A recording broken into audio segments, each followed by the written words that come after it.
Hello and welcome to GatherVerse Mental Health Summit Day 1. And what an amazing fireside chat that was with Christopher and Christian. But up now, though, we have a fantastic roundtable discussion where we're going to be talking about optimal balance, fighting, confronting, and overcoming the challenges of life. And of course, our summit is sponsored by the amazing Pico. And with us today, we also have many amazing panelists with us, like the likes of Brandon, Dr. Jen, James, Christopher, and many others on the panel. So what we're going to do is we're going to do a quick introduction, 30 seconds to 60 seconds from each of you. And then what we'll then do is then we'll get into the roundtable questions and discussion, basically. So we'll start with, to my right-hand side, which is Dr. Jen. So welcome, Dr. Jen. Please introduce yourself. Yeah. Hey, friends. Thanks for having me. My name is Dr. Jen Fry. I'm a former college volleyball coach. I coached for about 15 years, and I currently am a professional speaker. I sit there in a section of conflict and culture, and I help people understand how they navigate conflict personally, because it will bleed all over their relationships and professionally. Also, I got my PhD in sports geography from Michigan State, so go green. Thank you for joining us, Dr. Jen. And Brandon, welcome as well. Please introduce yourself. And we would like to know who you are, Brandon. You need to unmute your microphone just down at the bottom. You'll see in the little microphone button. That would probably help. My name is Brandon Godoris. I'm the founder of Warm Heart Life here in Stamford, Connecticut. And I work with a lot of coaches, brand builders, and thought leaders on getting their message out to the world through public speaking. Thank you for joining us, Brandon. And there we go. We should have... Sorry, I'm having microphone issues by the looks of it. But Cedric, please introduce yourself. And Cedric, if you could, just let me know. Am I having microphone problems right now? No, you're good. You're coming through good. You're fine. All right, awesome. Cedric, please introduce yourself. Appreciate it. Cedric Scott Jr. I am based in the Myrtle Beach area, South Carolina in the States. I am a major proponent in the STEM education space. That's a lot of my focus is. So doing a lot of work with an initiative that I've created called STEM 1000. So you can check out STEM1000.com, where I've created a lot of different resources, books, in promotion of STEM education. And on top of that, the two kind of major hats that I wear are listed right underneath my name. So those are the things I'll be leaning into today. Appreciate it. Pleasure having you with us, Cedric. And also, James, also thank you for letting me know that my microphone's good. But please introduce yourself. Tell us who you are, James. Yes, thank you, Cedric. I am James Welniak, and I am the Director of Mindfulness and Focus with CUP Advisory. That is CUP with a K Advisory. I am teaching clients the CUP playbook alongside my 25 years of digital business transformation consulting expertise to balance and protect the human self in order to razor sharpen focus in the age of AI. I am more than a playbook and a resume to my clients. I'm a face, a name, a voice with a new disease, a digital disease. I am digital addiction, prevention, recovery, and total transformation in the age of AI. And I'm glad to be here. Thank you, Grant. Thank you for having with us, James. And it's Russell, by the way. But no problem, James. Russell? It's all good. Russell, yes. I thought it was Grant. My apologies. No. Russell, I will never forget it. I will never forget it, Russell. Those are good potato chips. Good potato chips. I love Russell potato chips. I appreciate you, James. Thank you for joining us. Thank Christopher, over to you. Not the Christopher, the founder of GatherVerse, but obviously Christopher Thompson, the co-founder of Hummingbird Labs. So please introduce yourself. Hi, everyone. Thank you, Russell. It's nice to be here. It's also very new for me. I'm hearing these well-toned pitches and the interviews that we heard before. I'm actually here in the San Francisco Bay Area, returning from the East Coast. I've been on a spiritual journey for the last couple of years, a pilgrimage of my own. So I'm re-entering the workspace in a space in a way I don't know yet. I've been deeply into technology in the last 5 to 10 years in the blockchain space, in the AI space, in the computer technology space, but also as it seems a little bit contraindicated, I also founded the Vital Voice Collective, where I take my behavioral health background and bring it into the space where I know that it's most needed. Yeah, so I can't answer the question who I am. I can give you my best authentic self at the moment, but I'm excited to be a part of it and love to answer the question. So. I mean, Christopher, I think you nailed it in one. So I think you definitely explained yourself. So thank you for joining us, Christopher. And also, I'm a blockchain Web3 guy myself. So it's great to have another fellow person like yourself here. So thank you. Coach, please introduce yourself. Who are you, Coach? Hello, my name is Paulo Mendes. Can you guys hear me? Yes. Hi. Loud and clear. Okay. I'm originally from Rio de Janeiro, Brazil, but I've been living in Cape Town, South Africa for about 27 years now. And I worked for over 25 years in the corporate environment with training and coaching, development, soft skills, and personal development. And in the last 8 years, I decided to actually work directly with the individuals. And I founded the Waymaker Transformational Life Coaching Program. So I am a transformational life coach and relationship coach. And it's been a really incredible experience since the pandemic, how people were forced to look more inside, and both men and women look into their strengths. And it's been an incredible journey that every time I work, whether with an individual man or with couples, how important it is. People are desperately looking to redesign their sense of identity and redefine their purpose in their journey in life. So it's been an extremely rewarding journey in this last 8 years in personal private coaching. Thank you for joining us, Paulo. And last but not least, I've met you before. Yeah, correct. We met before. Yep, I think we met in a couple of GatherVerse events from the past 2 months ago. Yes, please introduce yourself. Yeah, sure. Good morning, good afternoon, everyone. So myself, I am Dr. Satish Kumar Rangali, and currently I am living in Woodbridge, New Jersey. So I completed my doctorate program from Judson University, Illinois, and currently I am working as a business testing lead for Cigna Healthcare company. Well, thank you for joining us, Dr. Satish. And also, it's great to have everyone here. And I'll just quickly introduce myself and then we'll get into the questions. My name's Russell. I am the Global Affairs Director at GatherVerse. I'm also the co-founder of Just Verify. And Just Verify is focused on building the trust infrastructure for AI. So we're all about verification and trustworthiness of AI models, making sure they're aligned with human values and they behave and perform correctly. And basically, our long-term mission is to verify the integrity of these models to make sure that they maintain aligned with human values and humanity. So let's get straight into the questions. And question one is, how do men carry strength and vulnerability without struggling in silence? So we'll start with Cedric, because I think I can see you nodding your head there, so I think you'll be a great person to kickstart this roundtable off. And then also we'll go to Dr. Jen, because I'll be interested to hear your perspective, Dr. Jen, as well on this. Over to you, Cedric. Yeah, appreciate that. Yeah, I mean, I think this is a difficult one. Society, personally, my own experiences with working through a lot of things. I think the first thing is that a normalization of communication has to be set in place. So like actually being able to provide a space for men to speak. I actually think that starts a lot earlier in life, honestly. I also have a 5-year-old son. So creating that space and opportunity for him to be vulnerable, to say what's going on, what's wrong, and understanding that, it's interesting seeing the words strength and vulnerability together. and question. Because often vulnerability is not necessarily seen as a strength, seen as a weakness.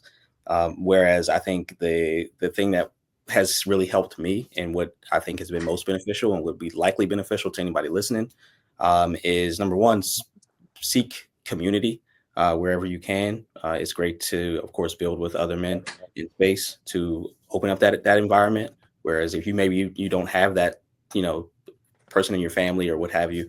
Maybe it's friends, colleagues, but at least having that. But then also, I think getting to a point where, I mean, realistically, you might just need to seek even professional support to be able to get to that point of being comfortable with opening up, because things do get heavy. It does get tense. It's stressful. But understanding that ultimately you have kind of one of two decisions. You either address the concerns and then deal with those things, or you end up in a space where you either implode or explode.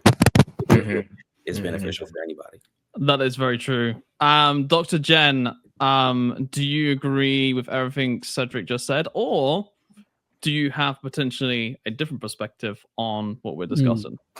I don't know if stuff is like a different perspective or I agree or disagree, right? This is just a different viewpoint. I'm not a husband, father at all. I'm not a man. I think, though, from my perspective, I think the first thing is we have to really start nuancing out what masculinity usually means.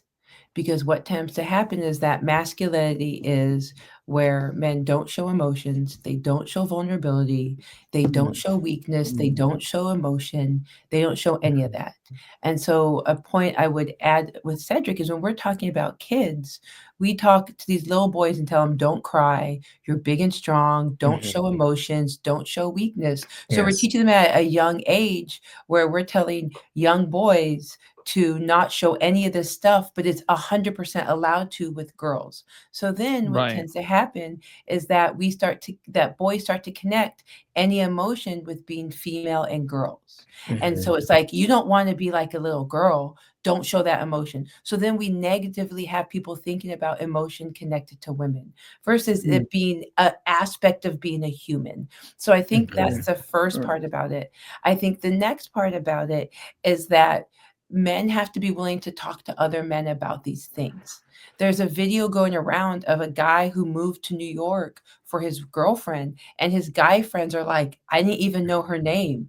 I didn't know anything about her. And all the guys are laughing around. That's unacceptable. Like that should never happen. Men should be able to have vulnerable, deep conversations with men without it being like, quit acting like a girl, quit acting like quote unquote you're gay, like quit acting like these human emotions. And so men have to open up space and grace for other men to have these big emotions and to figure out how to negate them and how to move through them. Because strength and vulnerability to me are the same thing. You show true strength if you can show your vulnerable self. You show true strength when you're able to admit you're hurt. You show strength when you're able to admit that you did not like what someone said to you or how someone touched you. You are showing true strength with that. Strength is not, I'm a protector with a gun or I'm going to fight the bear. True strength is you being able to say, what you said really hurt my feelings. That is why, to me, strength and vulnerability actually coincide. Interesting perspective, Dr. Jen, and thank you for sharing that. And I honestly believe, Dr. Jen, that there's a balance to it. I think, at times you can be vulnerable, so to speak, like with your brothers, etc. Or if you have like a brotherhood around you or other men that you go to the gym with or you go shooting with or whatever hobby you do with other guys, so to speak. And then you can also show strength as well in terms of, okay, if you want to lift weights and show you're the masculine man and you're like big and strong, right? There's that aspect too. So I think it's a balance between both, but I do believe 100% Russell, what I'm going to push back because you can show vulnerability if you're lifting weights and you can't get that off of your chest. You are showing vulnerability with asking for help. Some men will not show that vulnerability and they will struggle and almost kill themselves because they're unwilling to be vulnerable and to admit they can't lift that weight. Yeah, so that's why strength and vulnerability are the same thing. To me, I think there's common sense there, kind of thing, but I do agree with what you're saying, Dr. Jen, 100%. But yeah, I definitely think there's a balance between both sides of it. So, but anyway, let's go on to the next question because we have so many more questions to get through and so much more of wider scope to discuss. So, the next question is: what barriers prevent men from seeking help and how can we collectively address this issue? So what I'm going to do is I'm going to head over to you, James. 1 second. Yeah. Hold your horses. All right, Russell. I know you and me. I'm like waiting. you want to jump in? I can see it. I know. So I'm ready to go. Red Fox is ready. I'll be over to you in a second, James, and then Brandon as well. We'll go over to you after. So over to you, James. Let it rip. So Russell, you and Cedric and even Dr. Jen, you guys said something extremely powerful: community and balance. And see where the disconnect is. I'm a 52-year-old man that tried to commit suicide at the age of 49 from doing too many screens, too much wine, too much of everything. And what I'm going to tell you is the problem, the barriers that prevent men, it's screen time. It's not just the smartphone. Because what I've experienced with myself and with my clients that are all men and teenagers is that we have one identity that we represent in person to the world that we work with, our wives, our children. And then there's another one that's artificial. That is what your persona on social media, your LinkedIn, and that's all ego. And so we talk about this as men because we talk about feelings. And Dr. Jen, you said that thing about getting help at the gym. I did not get help because I was too much of a man. Even though I'm a gay man, I still had those issues of, hey fag, these kinds of things that as that little nerdy kid and, in drama and, I was a little bookworm. And so I understand that. So it's all fear. And so fear is keeping us from being balanced. And when we look at screens collectively, not just the smartphone, but things that are around us in our viewpoint. And if you think about this, is that if you have a persona of yourself that's artificial, and if you're around artificial, you become artificial. That's what happened to me with the addiction, because we get addicted to dopamine, right? We get to that addicted to eroticism. And I'm sorry, Dr. Jen, we're men and we have the hunter-gatherer instinct in us. So we like to feel productive. We like that dopamine. We also like desire. We have those physical needs. That's why we have issues with porn and gambling. We like that Vegas. I call it the Vegas roll, but there's actually a breathing technique that actually helps you soothe your vagus nerve. It's called the Sufi breath, and something that I teach my clients. It's extremely powerful before you kind of go and do a big call or a big presentation or just a date. You can kind of calm your inner fear, and I call it your inner vagus roll. And so these are the barriers, I believe, and my clients believe, because when you look around, especially in the US, you go out to dinner, you see a family of 4 disconnected with their phone. That's completely artificial. But then you go to Brazil, my other half is Brazilian. We just got back from October 7th at a full moon wedding, and I got to experience 10 days of different culture with less screens. And I'm talking about billboard screens, guys. So when you're in your car with your wife, you're having a conversation and you see that billboard go by, boom, your eye is going to see it unless you learn how to train your brain to not look away. Even at a gym, you go, like, I have an addiction. Like I could spend hours.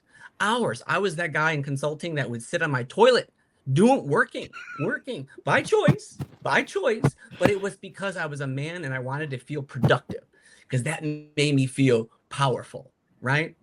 That's to me, those are the barriers. And I think community, and there's a reason why AA is anonymous. And so what I talk about with my community is with MRI is that we need to get rid of the anonymous when it comes to digital addiction, because as your screen time increases, so your will and your observation of gambling, of online content, of alcohol. Because I tell you what, my wine consumption, I didn't drink when I was a kid. I didn't drink. My parents didn't drink. I did not start drinking until social isolation, working from home. I was box wining myself, watching TV. I couldn't even sleep without it on. I learned this strange loop, this cycle, this process. And there's a lot of research that I've done on this about how you train. And Dr. Jen, you probably know this. And I've talked to some psychologists that even Jonathan Haidt's book, The Anxious Generation, talks about this with teenagers, about the patterns in your brain. And then that was me. And I didn't have a cell phone in the, I was one of those professionals that took a long time to get a smartphone because I always had one with work. And I knew if I got used to it, man, I would never get off of it. And then my one phone turned to 2. And then the rest I will jump in, James, because sorry, I could talk about this all day, guys. No, you were sharing some great insights, and thank you for sharing, James. And I do 100% agree with you. like social media has changed a lot of things, phones have changed a lot of things, technology has changed a lot of things, and I completely agree with you 110% on the key issues that you're discussing when it comes to gambling, when it comes to porn addiction, etc. Those are massive issues for men. So 100% agree with everything that you're saying there, and I completely agree with also everything that you're saying too. So thank you for sharing, James. But we've got to move on to Brandon. Brandon, of course, guys, thank you so much for listening. Please share your thoughts on what barriers prevent men from seeking help, and how can we collectively address the issue from your point of view, Brandon? Yeah, I think if we're talking about how can we address this collectively, one of the biggest things is stop telling people to ask for help. And I know that may sound contradicting, but facts tell, stories sell, and people will relate to stories a lot better than someone just constantly saying, ask for help, ask for help, ask for help. I was like, someone commits suicide, call this number. That's not going to relate as much as a story that's being told. So, for example, when I was younger, I didn't understand how to ask for help. And I was at a mandatory seminar. I was 20 years old. I didn't want to be there. It was late at night. And this guy came in, he was in his mid 60s. And he said he wanted to be the best in the world at what he did. And all he did was write down the top 10 people who were the best in the world at what he did. And he went and learned, observed, shadowed, studied, and met those 10 people. He didn't tell us to meet those 10 people. He told us stories on how he reached out to them, what he learned from them, how he connected with them, how he stayed in touch with them.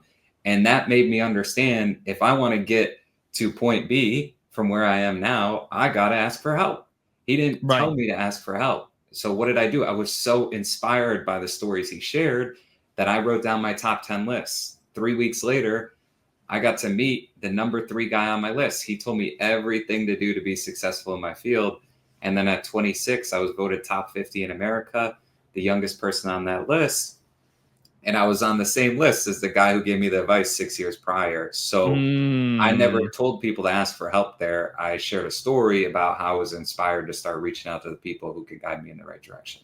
You're speaking some really big facts there, because also one other thing that men generally like to do is they like to share their stories. They like to share their experience. They like to share the knowledge down to others, right? And that's what men have always natively done, since, well, human race time. So it's interesting that you're saying that, Brandon, because it's also we like to learn, right? We like to hear the stories of other people. We're like, okay, you've been through that experience. All right, let me hear what he says. And then I'm going to go through that experience too. But at least I know how to navigate that, or how I can trudge through that road and be able to, go left this way and right this way and not make a wrong turn. You might, but at least you can learn from that mistake very quickly and then get back into lane. So what you said there, Brandon, is like hitting the nail right on the head there. So I appreciate you sharing that perspective. And I do agree from also personal experience myself. So let's go on to the next question though, which is, what does the process of healing involve for men, and who have been conditioned to suppress their emotions? So Christopher, we're going to bring you in on this, and then also we'll go to Paolo, and then Doctor, we will be over to you very shortly. Don't worry, but we've got you with the next question. So, Christopher, please do share your thoughts of what does the process of healing involve for men who have been conditioned to suppress their emotions? Good God, what a question! First, I'm lost in the last 2 questions, because one of the things that I would address, this feels like it's off question, but I think it's more to the topic in a whole, is that we all look through our own eyes, and we all want to be a part of this thing. And what I've heard over and over again throughout this series is community and connection. And for me in this, I could not survive the last 15 years of my life without fellowship, without a deep connection to my own problems, without hitting a point in my life, not to speak too obviously to my path, but hitting a bottom which allowed me a complete restart. I think that the answer to the question is, quite frankly, it's all wrapped up in the first 2 questions. The fact is that men are horrifically untrained to be human beings. Yes, sir. And in doing that, you know, we all seek our own ways of connection, whether it be the gym or Web3 or anything else. The fact is that listening would be a great start. You know, and how about learning to listen, not just waiting for your time to speak? You know, the idea that, you know, I come from a very different place where we're talking about technology and how men, you know, GatherVerse is around technology and so forth. But the truth is that when we boil it down to the most simplest factors, like technology is a tool, it's not a human being. It's a tool for human beings. And when we lose track of what becomes what, we lose track of the fact that we keep jumping ahead of our own progress. The reality is that we as human beings need to go backwards, slow down a lot, and get right with ourselves, and then bring that to our, you know, to our fellows. The fact is that yeah, you wipe me out with this question because no, you shared something even better, Christopher. Please continue. Yeah, it's, you know, for me, it's yeah, it's hard for me not to have like a total implosion. The reality is that between our political space, between continuing to watch, I probably am the oldest person on the panel, which to me puts me in a different category because I'm not actually. I'm 57, but I'm 10 years in recovery. So the reality is that I got to restart my life, reinvent what it is that I'm experiencing in my path, in my life experience, and that gives me a perspective of not old dog, old tricks, but, you know, a lot of time making mistakes, and you know, and in that process, that it's been my best education ever. You know, I mean, when Brandon spoke to the don't tell them, you know, don't tell them to ask for help. You teach people how to ask for help by asking for help. You know, there's an attraction model that we really don't do these days, which is vulnerability allows us to tell our true story, and authenticity is heard by every single human being. Doesn't matter what the relation or direct experience is, we hear it, we connect. There's a frequency that we maybe don't understand, but we connect. And in that connection, people are drawn to that light, and in that light, we can then provide that. What would be the answer to my question directly? Get leadership that creates opportunity for people to learn from them, not to follow them or not follow them. You know, there's anyway, again, I told you I was going to implode. So the questions mean a lot to me, put it that way. Yeah. I'm grateful to be here, you know, and take my time and be able to answer some really important questions, but more importantly, learn and listen from you all. So that's what I have. I want to say, first of all, I really appreciate you coming on the stage, Christopher, and actually sharing your personal experience and, you know, what you've done in your journey. It's incredible that you have done that here on the stage. So I want to say thank you for that, first of all. And second of all, I can relate to a lot in what you're saying, 100%. Personally, and also everyone on this table, or on this round table right now can, even Brandon himself. But honestly, yeah, really appreciate you sharing that. And I just think it's, you know, when you're talking about technology being used as a tool, you know, I hope that is the case, because one of my good friends told me that, you know, technology is undefeated in a nutshell. And, you know, when he told that to me, I never thought about that. And it took me a while to understand what he actually said. When I realized what he said, he's like basically saying, look, technology is going to continue advancing, whether you like it or not. But the point is what can you do as a man when, you know, yourself and the other men around you, how can you collaborate together in order to be able to manage that or speak about that, etc. So, or even experience it. So to your point, Christopher, I completely agree with what you're saying. And I just want to say thank you for sharing that. So yeah. My pleasure. Paolo, please, you've got to follow up on that now, Paolo. So thanks, Christopher. Please share your thoughts on this question. All right. But first, Christopher, don't feel so bad about me 57. I'm 56 and a half. So I'm almost there. And yeah, life can be absolutely colorful. I literally feel, and I have my wife and my kids and my friends that testify to that. I feel that I'm on a completely different journey in life. It's like it's a third different life I'm living since I've been in Africa for the last 27 years. And I grew up a scared boy. I grew up a bullied, short, skinny guy that was always bullied, never good enough. You have to be perfect, but nothing you do is ever good enough. Got into the military, became a killing machine, and became bigger, stronger, you know. And I thought, that's it. Now I'm a man. Now I can defend myself. I can beat up anyone that tries to bully me. And started having problems with relationships because relationships became a compensation for the emptiness inside, and then got into the professional world, into tourism and hotel, and then the hotel industry is all about diplomacy and relationships. I had to become a completely different person at that stage, and then eventually came to Africa to start over and build a new life. And after 13 years of marriage, I was getting divorced because my wife and I couldn't understand each other. I have the emotional training of a girl. I was raised by my sisters, and James, I can absolutely relate to that. I hid behind my work, which is what every man does, because 100%. at work we get the ability to resolve problems. At home, we feel like we don't know how to handle the stress of the conflict. And I had to learn how to become a man.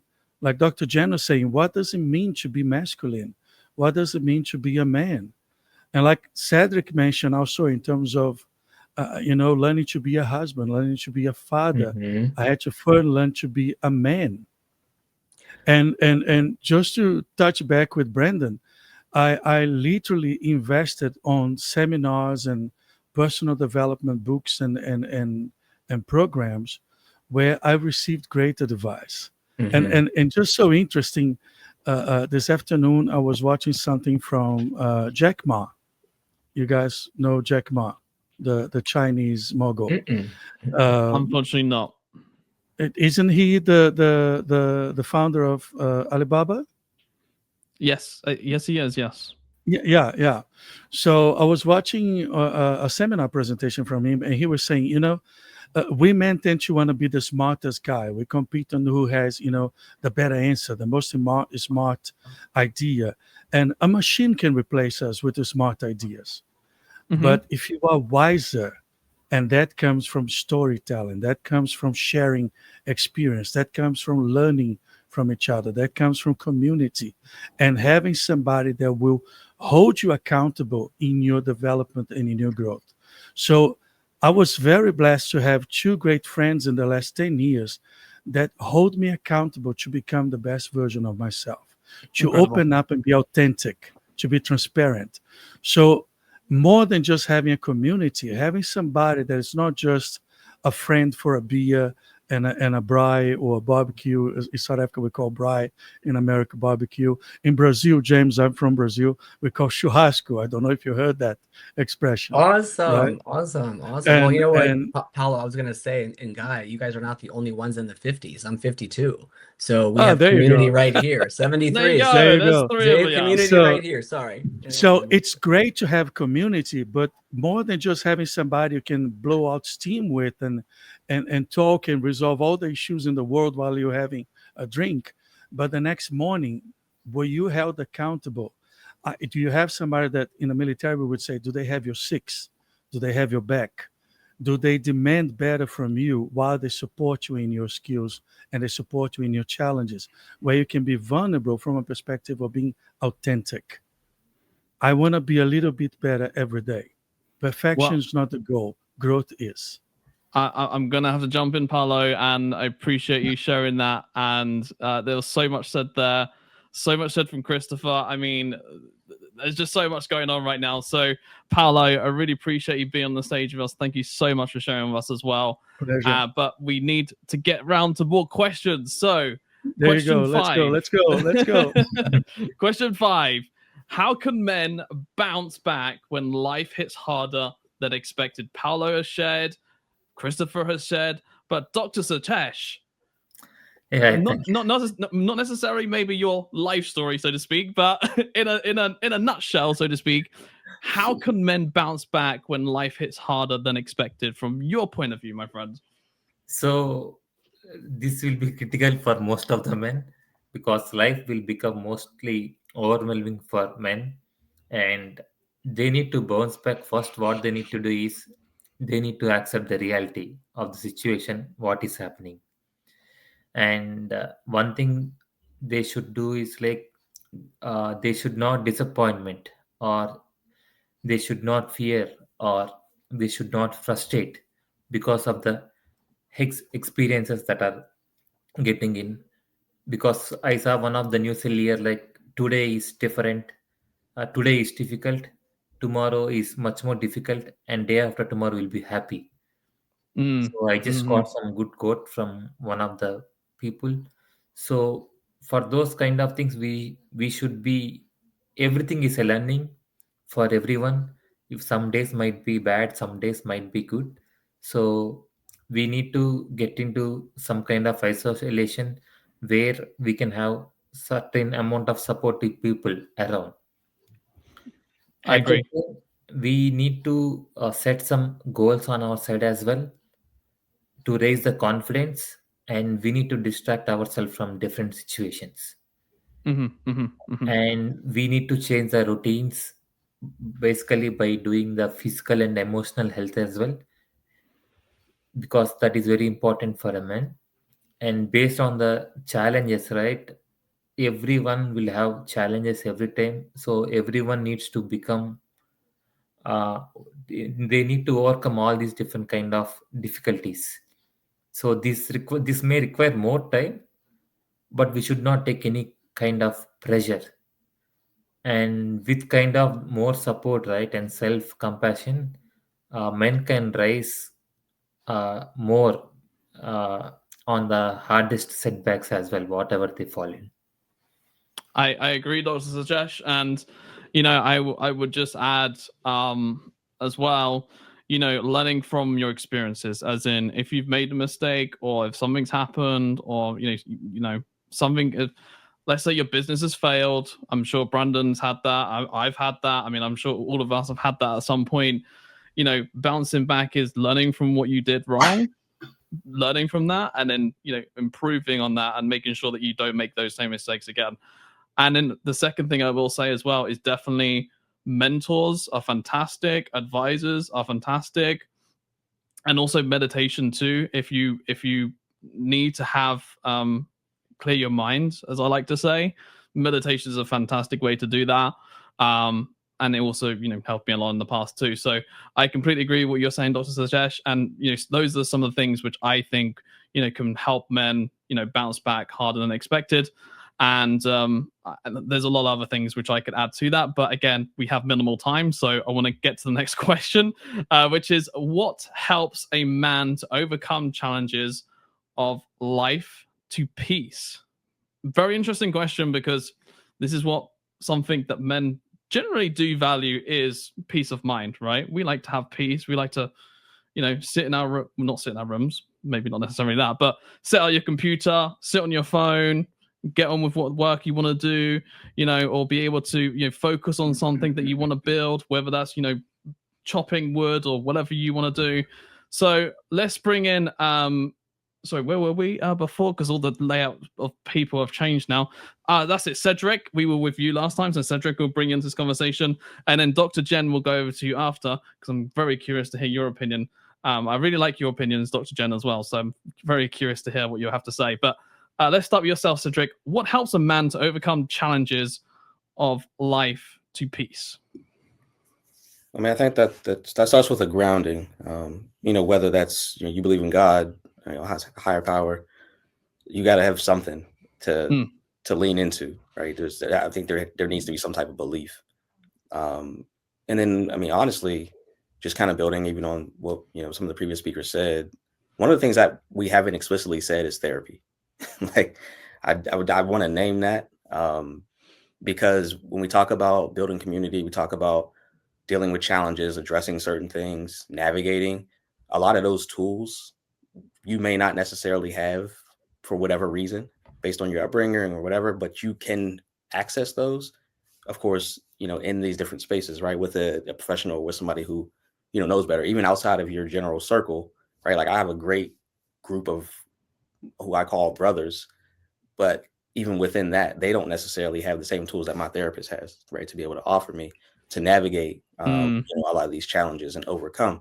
And I think ultimately where I found peace mostly is essentially leading into gratitude. And just, I once heard that, if you're still here, you're undefeated against bad days. So being able to settle in that, and another thing that my therapist also kind of helped me with as well, in the midst of these challenges, because the storms are going to come, being able to actually sit in that and feel the emotions, go through the emotion, like don't run away from it, because it's going to catch you anyway. So just understanding that, it's the kind of this too shall pass mentality. But at the same time, just knowing that, you number one, you don't have to do it alone. And at the same time, realizing that like everybody goes through challenges, everybody goes through things, like we're all kind of stuck into ourselves, and this is what I got going on. This is, the worst thing that's happening to me. But also just reflecting on times where you've had challenges in the past and realizing like, oh, well, I did make it through that. Right. Yeah. So maybe there is, some semblance of hope to say that I can get through this too. But yeah, I think leaning into just a lot of those things, and we can get caught up in work and purpose and all that type of stuff. But I think, again, that's kind of straying away from the core of it. And you can kind of get distracted by those things and not necessarily realizing like that you need to face some of these things head on, and go through it, like sit through it, feel it, and think about like, how do I feel right now? Right. Get in tune with yourself, because through that you can, find the peace and say, okay, well, it's, I can handle this. It's not so bad. It's not that terrible. And then map it out. Right. If you're more logical.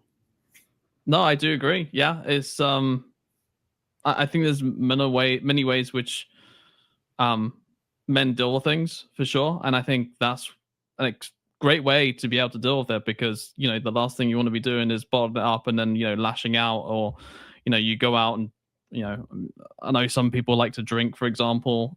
I'm not one of them, but, some people go out to drink to cope, or some people go out and do drugs to cope and all this sort of stuff, which is a whole nother different lane. But I completely agree with saying, Cedric, handling it the way that you just said, perfect way to do it. Dr. Jen, what helps a man to overcome challenges of life to peace from your point of view? I mean, I would probably first say, like, what does this idea of to peace even mean? I think a lot of problems occur where people think the absence of conflict is harmony. They think the absence of conflict is peace, and that is completely not true. So what happens is they get into relationships and they're like, this woman isn't my peace, because she's expecting more of you, because she's holding your feet to the fire, because she's asking you to keep the house clean and do all these things. And so this idea of peace, I'm like, what does that even mean? Because to me, what helps a man overcome challenges is that, like Cedric said, therapy. If so many men don't believe in therapy, it's a detriment to them mentally, physically, and all that. It's a detriment to the relationships. There are people in therapy because men didn't want to get therapy. Bottom line. I think that also when we talk about, like, this question's really weird, because it's like, what does it mean to peace? Peace doesn't exist without conflict. You can't have harmony without conflict. And I think a lot of people have been told this lie that if there's conflict in relationships, the relationship shouldn't go on. If you don't have conflict between two random individuals trying to build a life together or have a friendship together, you're doing yourself a disservice, because it means someone's not talking. So to me, I think, like, when we talk about this idea of what helps a man overcome challenges is knowing other people went through them, that you're going to get through them eventually. You have to just figure out how and what that looks like. But I think to peace, you're setting people up for failure if they think that they're going to overcome challenge to peace. It's just not going to happen. So how do we think about that in a different way? Paolo, I want to bring you on this. Just to quickly. I could see you, like, I don't know. Just what are your thoughts quickly? Quickly, yeah. I often tell clients when I'm having this conversation about happiness, joy, peace, and said, what do you think victory means when you are victorious in life? Victory is the result of a massive battle. You didn't die. And maybe somebody took the shot and you made it. Or at the end of the day, victory means you went through a battle. In the same way, peace it's an inside job, just like happiness is an inside job. And I love what Dr. Jen was saying, that you cannot have a relationship without conflict. You cannot have life without conflict, but not from a negative perspective. Think in terms of a gym. If you want to have a fitter, healthier body, if you want to have a fitter, healthier mind, you need to exercise that. You need to question certain behaviors and certain beliefs that are holding you back, that are keeping you unaccountable, are keeping you lazy, are keeping you conformed. So conflict is life's way of pushing us to grow. Now, am I going to blame the world? Am I going to blame people? Am I going to blame circumstances? Or am I going to look at life and say, life is happening for me, not to me? I find peace when I work on myself and I look for the resources, for the help to achieve that. So that's why I love doing what I do, because it's so amazing to work with people and see the transformational process. Peace is an inside job, and it happens with overcoming conflicts, overcoming the negative and wrong beliefs. Could also, like, I just kind of want to give like a different angle, most probably. Sure. Could peace potentially be like the fact is that you want to focus on the main battle, and rather than having many side battles going on at the side and taking you off your main course, that you want to be able to focus on the main battle that you need to battle? For example, let's say, go ahead, sorry. No, go ahead, finish your thought. Sorry. No, so what I'm saying is the main battle. Let's say the main battle is you want to build a business and you want to get it to $1 million in revenue, for example. Well, if I want to focus on that and be able to get $1 million in revenue, but then I've got other people like distracting me. I don't know, maybe they're friends of yours are trying to ring you up and say, come out and drink with us or whatever, all this sort of stuff. Could peace maybe be that your main focus on what you're focusing on is the peace that you've been able to accomplish what you want to accomplish or do in life? 100%. I love your question. We live in a world that is competing for our attention 100% all the time. And there are two important things that we need to understand and assimilate, is that we are the average of the people we surround ourselves with.